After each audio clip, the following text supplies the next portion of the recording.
Welcome to Chartitra. This is the second part of the Hindu mythology family tree series. In the last video, we traced the family tree from Brahma up to the second birth of Daksha. Today, we will explore the descendants of Daksha. Daksha was married to Asigni, and together they had a number of daughters, many of whom were married to the sage Kashyapa, a son of the Saptarshi Marichi. The union of Kashyapa with each of these daughters gave rise to different classes of divine beings. Let us look at them one by one. First, we have Arishta.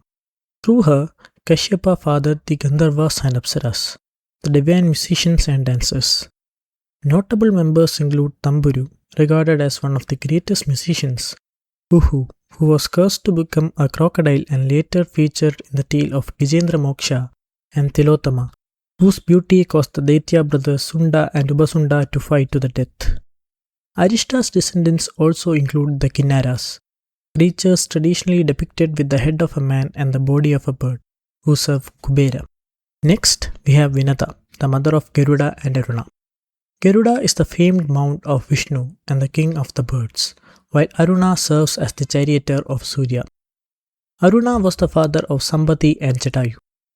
Jatayu is particularly known for attempting to rescue Sita when she was kidnapped by Ravana.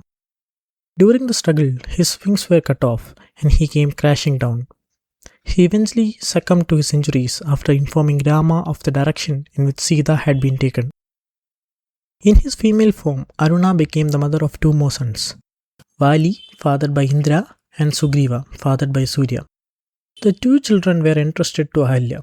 However, her husband Gautama took a dislike to the boys and cursed them to become monkeys. They were then handed over to the childless Vanara king of Kishkinda, Riksharaja. We will return to these brothers later. The next daughter, Kadru, became the mother of Nagas. Foremost among her children was Shesha, who serves as the bed of Vishnu and is regarded as the first king of the Nagas. The sage Patanjali, the father of yoga, is considered an incarnation of Shesha. The second king of the Nagas was Vasugi, who is often depicted coiled around Shiva's neck. Among their siblings are Manasa, Takshaga, Kaliya and Karakodaga. Airavada, the elephant mount of Indra, is also a Naga. Through Krodavasa, Kashyapa fathered Kamadhenu, the divine cow from whom all cows and horses are said to descend.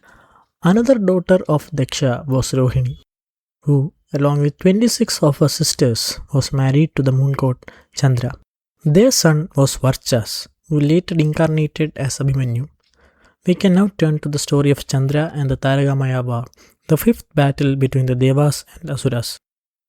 The sage Angiras had two sons, Udatya and Brihaspati. The latter became the guru of Devas and a member of the Navagraha.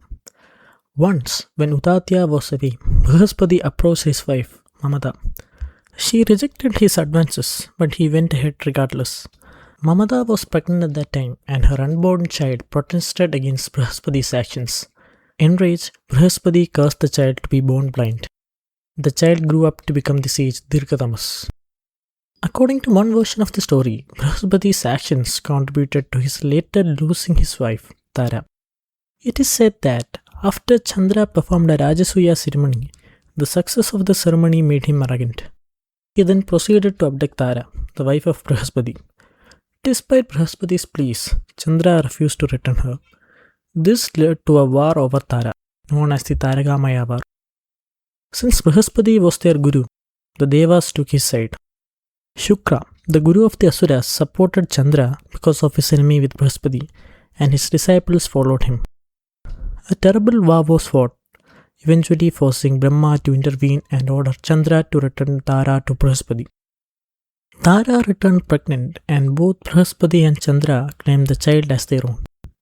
At last, Tara revealed that the child was Chandra's. He was named Buddha. Buddha is the personification of Mercury, and it was through his son Pururavas that the Chandra Vamsha originated. Returning to Dirghatamas, he had a son named Gautama. Gautama was married to Ahalya. Once, Indra visited Ahalya in the form of Gautama.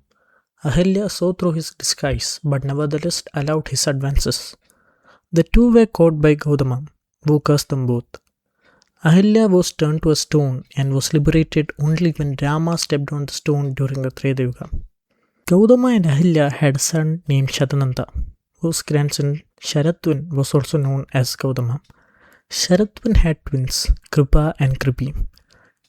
Kripi married Drona, the guru of the Pandavas and Kauravas, and their son was Ashvatthama. Kripa, Drona and Ashvatthama are all major figures in the Mahabharata. Both Kripa and Ashvatthama are Chiranjeevis and are destined to become Saptarshis in a future Manvantara. In addition, Ashvatthama is believed to become the next Vyasa.